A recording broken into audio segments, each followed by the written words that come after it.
it's Katie from Without a Crystal Ball. Welcome back to my channel. It is Thursday. I can't believe it is already Thursday. I am so excited to bring you some new content, and we're going to dive into a story about Myka and James Stauffer because this actually was circulating on Twitter a couple days ago, and I saw this and I was like, we need to talk about this. When the story broke about Myka and James Stauffer homing, in their own words, Huxley, due to what they said were some behaviors and the recommendation of people around them, one of the things that came out were some screenshots of Myka speaking in adoption forums, asking questions related to food. And one of the comments that she made was that Huxley is always wanting to eat and that it really, really bothered her husband, James. She said that she asked a lot of questions about whether or not it is normal. When will they get over it? They referred to it as food anxiety. And they said the fact that he always wants to eat made her husband bonkers. A lot of people were really irritated when that screenshot came out because obviously he's a child and he's gone through being, in a home with a lot of kids, and there's obviously going to be issues around how much food he gets, how much time he gets with his food. There can be a lot of issues around food. So obviously it would take time and energy to resolve those issues, and it wouldn't happen overnight, right? So obviously people have been doing some digging, trying to find out how they actually handled this on their vlog. Obviously the Stauffers have deleted almost everything related to Huxley from their channel. They actually got rid of the Stauffer Life, which was their family vlog, and all of the videos which were previously over there have now been rehoused on a Chinese website called Bilibili. A short clip began to circulate on Twitter of an incident in which Myka was talking about how Huxley was having a really hard time. In the clip, Myka was discussing about how she was doing a day in the life. So on Myka's channel, if you remember, she would often do videos about day in the life of mom of four kids, a day in the life of mom with 5 kids, day in the life of a mama that's homeschooling, day in the life of a mom that can't do anything right, day in the mom, you know what I mean? Like all that kind of stuff. And she was saying to James and I were talking about how I can never get anything done on day in the life because there's always something that happens, or there's always a meltdown that we're dealing with, or there's always something this, that, or the other thing. And then she points out Huxley, who is then on the floor and he's in tears and he wants to eat. I'm not going to show you the clip because the Stauffers have been doing a really good job of copyright claiming anything in which old videos of theirs are shown. But I did do some screen grabs, and I also just want to state that I will no longer be showing photos of Huxley. So what I'm doing is I'm going to show you some screen grabs of Huxley in this video and then tell you what happens so that you can get an idea. And then there's a little circle over the little boy's face because let's be honest, I'm not going to use his image on my channel. So it starts out with her talking about how Huxley's having a really rough day and she's trying to film her day in the life, but he wants to eat, but he's already eaten breakfast and she doesn't, and he's having a meltdown according to her. So she walks over and you see him and he's all in tears and he's asking and making the sign for food and he's crying. By no means would I classify this as a meltdown. It simply looks like a child that wants to be fed. She then takes his hand and says, nope, we already ate breakfast. We're all done. And she said, we've already eaten breakfast and he just wants to keep eating and eating and eating and eating. And she said she tries to explain to him and the camera. So she's managing his insecurity and anxiety, not by actually getting offline and not by actually stopping to film, but rather using this as a moment to film him in a very vulnerable position, which has a lot of people on Twitter upset because why would you film this? Why would you put this online? This is weird. It's exploitative. And so she's telling him it's not time to eat. We've already eaten. He's already had enough. And then she says, we're going to go sit down. We're going to go sit down. She's going to we're going to have to wait it out. You don't need food right now. You've already had food. And so then she sits him down on the steps and she asks him, what do you want? What's going on? What's the problem? She already knows what the problem is. And Huxley is at this point saying that he wants more. So he does the sign for more. And he also puts his hands up to his mouth, which means mama. And he's asking her for more food. And she just sits there and says, no, no, no, no, no. We've already eaten. Everything's fine. And he continues to cry. And then she just sits him down and says, no, you're going to have a timeout. You're going to have a timeout, Huxley, and you're just going to sit there and you're going to have a timeout. So her response to his desire for more food and feeling anxious about food is that he's going to be in a timeout. And then she justifies the fact that he's doing really good in timeout. So she says, oh, he's having a good old timeout. He's doing really good over there. He's just calming down and everything's fine. And it makes me actually wonder, like, she's vlogging while he's having some real emotions around food. He's not being comforted. He's not being given any food. She didn't give him a hug. She didn't give him a kiss. She literally did nothing but take him by the hand, sit him on the steps, and make him sit there while he cries. And you can hear him crying in the background, wanting more food. And she's insisting that he's doing really good, but he's actually not, because he's crying and he's upset. When I saw this initially, I was like, I don't understand this. Why would you put a child in timeout for wanting food? Huxley's a small little boy. He doesn't have a weight problem. He doesn't look like he's like obese by any means. He looks very thin.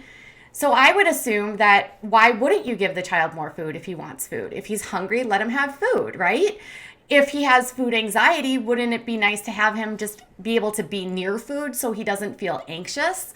Which then got me thinking, is this something that happens a lot with children that come from China or that come from orphanages? And I found out that it's not that uncommon. In fact, an organization called the North American Council on Adoptable Children talks about, in an article written in 2013 by a doctor, Katya Rowell, healing from food insecurity beyond the stash. And in the article, she basically outlines that children that grow up in orphanages often have food insecurity. So the article says when children are not fed reliably, do not get enough food, or have to compete for enough, they become anxious. When food insecure children do not have access to food, they often don't understand or trust that it is coming again in adequate amounts. Food insecurity and unsupportive feeding deeply color the initial relationship a child has with food, and it can take weeks, months, or even years to actually get through this. So it's a survival strategy. So imagine you have not been had enough food. You have been in an orphanage where you've often been put in a crib for hours at a time. There's not enough staff to manage all the kids that are there. They're not getting enough affection and attention. And then they're also don't know when their next meal is going to come. These very early memories will be implanted in their brain and make it very difficult for them to trust other adults who they are relatively new to them on whether or not they're going to be fed.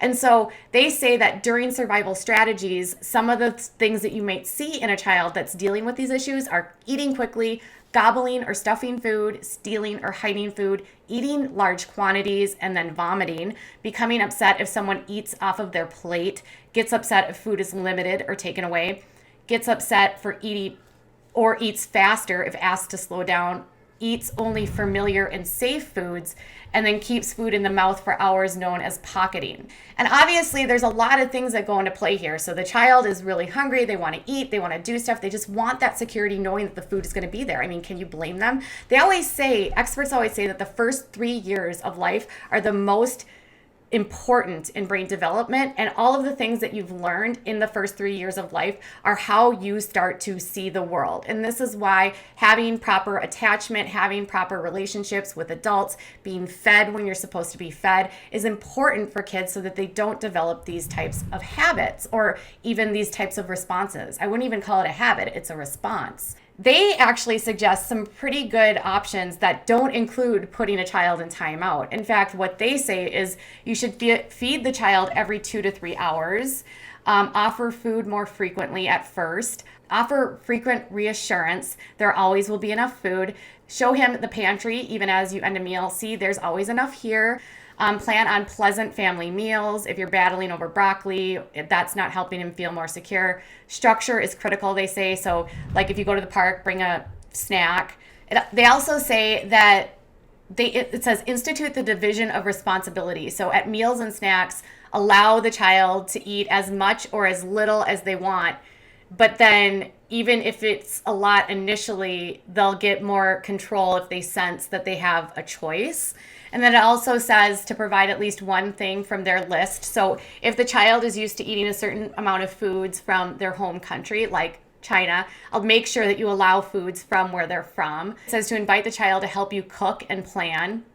And then also Don't worry about enforcing manners. Serve foods family style so the child can serve themselves. They also suggest allowing the child to even just walk around with food. Let them stash, let them have it. So it says deciding whether to stash or not to stash. And it says many resources on hoarding advise allowing the child to have snacks in their backpack or carry food in their pocket. And so some parents may decide that the child might feel better if they can actually carry the food and just know that the food is there. And they just feel confident saying like, oh, mom, you gave me this food. Now I don't have to worry that I don't have the food. And then you can have less anxiety.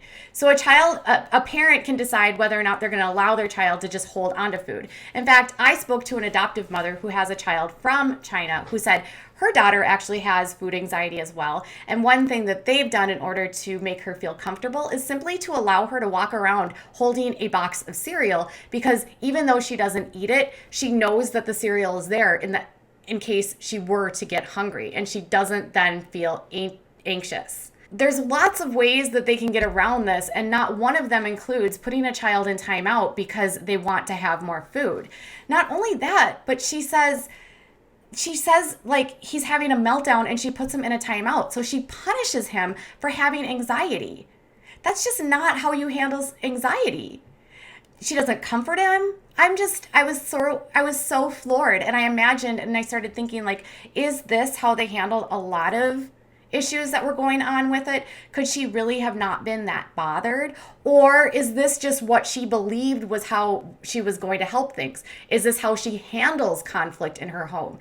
Is a meltdown for wanting food worthy of a timeout? Is this how other children in her home are treated? Her other children in her home are not going to have food anxiety because they did not grow up in an orphanage. They're not going to be a good point of reference for her because she's going to be able to like know that they don't have that insecurity. To me, part of me wonders how many resources and how much effort she actually put into really and truly understanding what was going on here. One of the biggest things an adoptive mom from China told me was that kids need to have life seem the same. And so when they come from China to the United States, one of the biggest things the adoption agency told this woman was to make sure that you offer them the food that they're used to eating. I don't know if you actually watched many of their vlogs, but in a lot of them, they just made whatever it was that they wanted. And it wasn't stuff that was like highly nutritious. I mean, it was highly nutritious, but it wasn't a lot of substance. And their portion sizes were rather small, which makes me wonder, are the kids being fed enough? I don't know. But if this is a small snippet and a tiny little fraction of what she did and how she handled it, it often makes me wonder, is he better off not with her? Should she have ever adopted him? And why would she treat him like this? There's been a lot of people on YouTube making a lot of claims about Myka. Obviously, we are not doctors, but so many people, including Dr. Todd Grande, have stated that she demonstrates having narcissistic tendencies. I don't know if she's a narcissist, and is it that, he was an object to her? Because one thing that Dr. Grande says is that narcissists look at people as objects, and that they look at the child as a object of, what can I get from you? And if it's something that requires too much effort, the person will stop and lose interest in them. So because Huxley couldn't be the perfectly fixed child and had all of these issues and it required energy and effort to help him, did she get bored? And once she could no longer make any money off of him, or he couldn't actually be on camera because of his behaviors, she said, was it that point that she realized that she had to let him go? Because in a clip she posted on her Instagram, she said the reason why they rarely had Huxley on camera was because of his behaviors. And she was kind of irritated when she said that. So is it that he couldn't film, he wasn't there for filming, and then she's like, all right, bye. I don't know how to deal with this food anxiety. All right, bye. Another person in the China adoption group told me that one of the things she complained about a lot was his food insecurity and how annoying it was. Well, if I was Huxley and I wanted food and my mom put me in timeout, that's like the last thing that I could think that would be helpful. She could have used resources. Heck, all I had to do was Google food insecurity with orphans, and it took me to the website on the North American Council on children, which provides tons of resources on how to help children with food insecurity. Why didn't she follow these steps? Why did she put him in timeout? And why did she put her vlog in front of her child? She could have put the camera down. She could have comforted him, given him a snack, allowed him to eat, made him feel secure, given him a hug. Instead, she put him in timeout, kept her vlog running, and continued to use this child to make money. All right, you guys, I want to know what your thoughts are. Am I being too hard on her? Do you think that this was just her trying to manage a situation of being really busy and like, oh, I can't stop and we shouldn't, it's built sort of a mountain out of a molehill? Or do you think this is an example of her being Myka and not understanding the needs of Huxley?